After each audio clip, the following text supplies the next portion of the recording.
So let me say very simply, I want more babies in the United States of America. JD Vance, you've got it.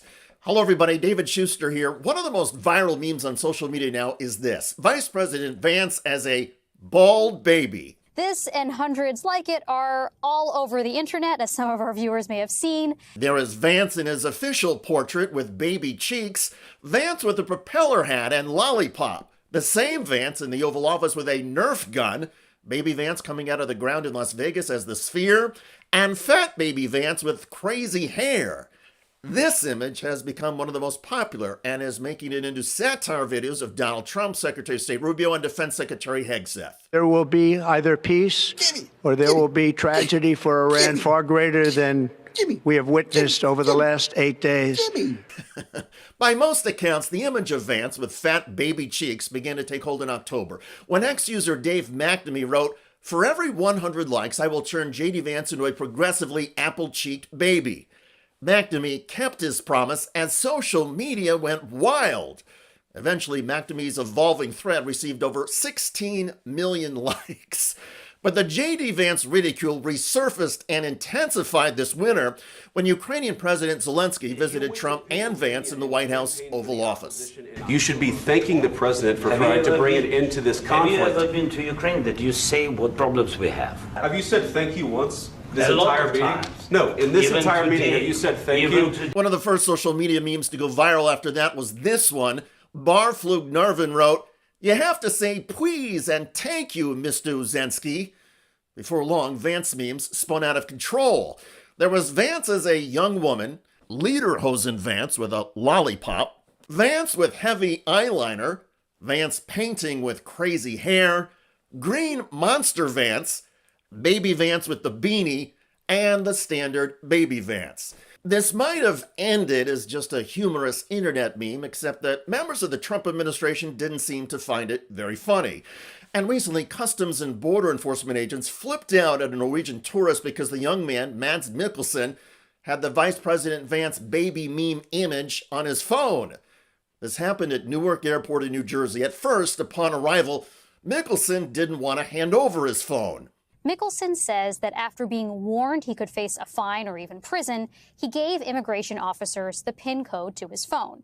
He was then confronted with its contents, pictures the officers found questionable. Specifically, Mikkelsen says the immigration officials objected to this viral meme of the vice president depicting him as a bald baby. The customs agents denied Mikkelsen entry to the United States and sent him back to Norway.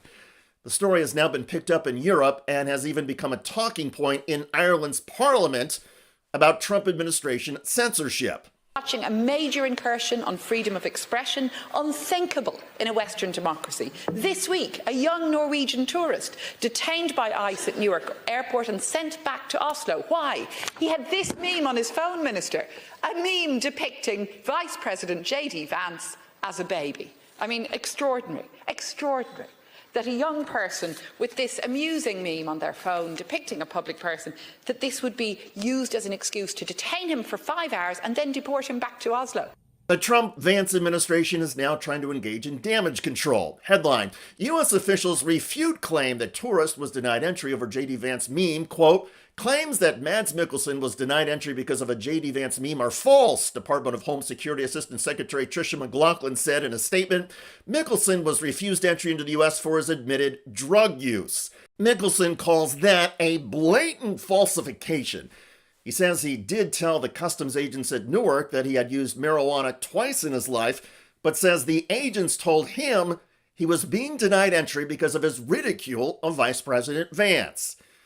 In any case, there are clearly people in the Trump administration or who support Donald Trump and JD Vance who do not believe in free speech or free expression and have no issues with censorship. We've even seen that from Donald Trump himself and others in the White House. They have constantly and consistently hammered journalists, often by name. You are a real, you're a terrible reporter. Number one, you don't have what it takes to be a reporter. You're not smart enough. But for you to go into a subject about... Of course, we're watching every single aspect. But, Jennifer, you've been about the worst. The one who misrepresents the most intentionally. We'll add Natasha Bertrand of CNN, who has done this in the past. In 2020, it was Natasha Bertrand, who had 51 intelligence analysts falsely lie to her. But getting so irritated with creative internet satire that you would erupt at a tourist, never mind blocking that person from spending money here in the United States, well, that takes all of this to a new low. And it proves the point of the ridicule to begin with. The Trump administration, from the president on down, is full of thin-skinned crybabies. If they don't get their way or can't get somebody to agree with them, the Trump team erupts. It happens on serious issues like assessments of the airstrikes against Iran's nuclear facilities, and it happens on silly stuff like an internet meme mocking JD Vance. That's the hallmark of an authoritarian regime.